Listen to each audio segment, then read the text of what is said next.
Smash like. What you're describing is very like zazen, and so that's Zen meditation. Za means sitting, so it's just sitting meditation.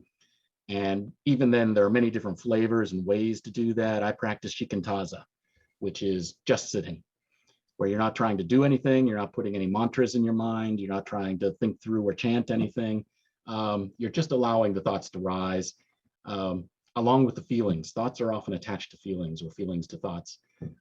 It's how our brain seems to get our attention. Like the more powerful an emotion tied to a thought, and that's what you obsess on. Hmm. So it seems to be that's the idea. So the idea with zazen is to let those thoughts and feelings come up and just observe them. And oh yeah, why is that making me anxious? That's making me anxious. The priest's wife told me one good practice is just to name them as you're feeling emotions. Just name them. Oh, that's fear, or that's anxiety, or why am I nervous? And oh, that's pain. My leg's falling asleep. Yeah, so it happens.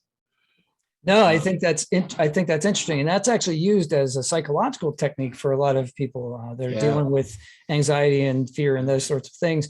Because once it seems like once we place a label on it, once we can name something, then we can, instead of having it be this amorphous thing that's occurring in our minds, we can then separate ourselves from it, and then we're easier able to observe it. And once we're able to observe it, then we can start to do something about it. Then we can recognize it as a pattern and we can change it. Yeah. That's the deep water in Buddhism. Is after you've been observing your thoughts and you realize your thoughts are not me. Otherwise, how could I observe them?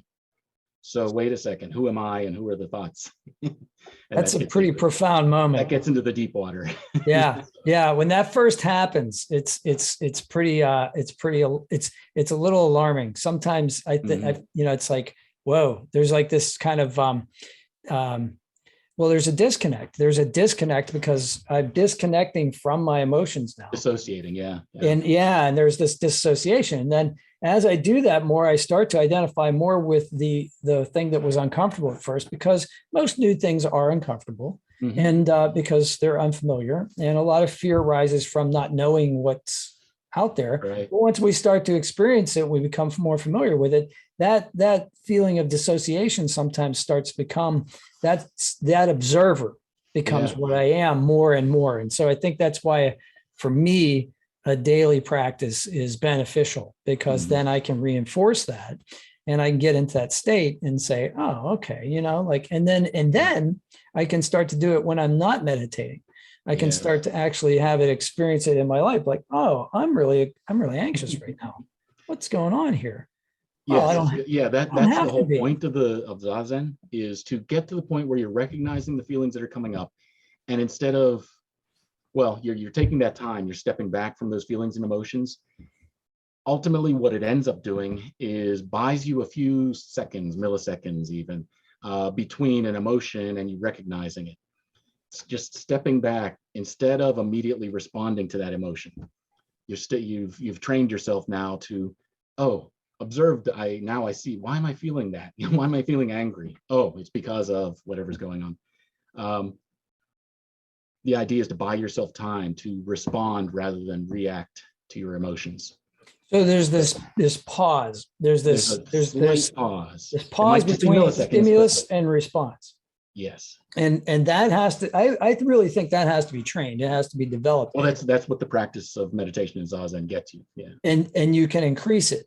So once you're able to increase that to the point where you can actually insert rational thought, it's very useful for it's very useful for social interaction. Yes. Oh, it's been one of the books that I was reading. I could not find. I must have loaned it to someone. The 3 Pillars of Zen. It was a very good introduction to the whole Zen Buddhism. But at any rate, the author in there said something that kind of stuck with me. He said that you won't necessarily notice a change in practicing Zazen, sitting meditation. You won't necessarily notice a change, but people around you may. So he says, if I ever heard my child saying, I wish Father wouldn't sit Zazen, he gets so wound up, or so angry or whatever. I wish he wouldn't do that. If I ever heard them say that, I would stop. He says, but the opposite is what happens. And I found that true in my life even. it gave me enough to step back to sort of change my perspective. And my partner, who's been with her now for 12 years or so, 10 years at this house. And, but she sort of saw the change in me as I was starting to do this, enough so that she's just like, I want to help these people out. And she volunteered as, she's volunteered as the bookkeeper, and we got all the right people together at the right time. She's a wonderful numbers-oriented person, organized the books quite a bit with the treasurer. Between the two of them, they worked out a process.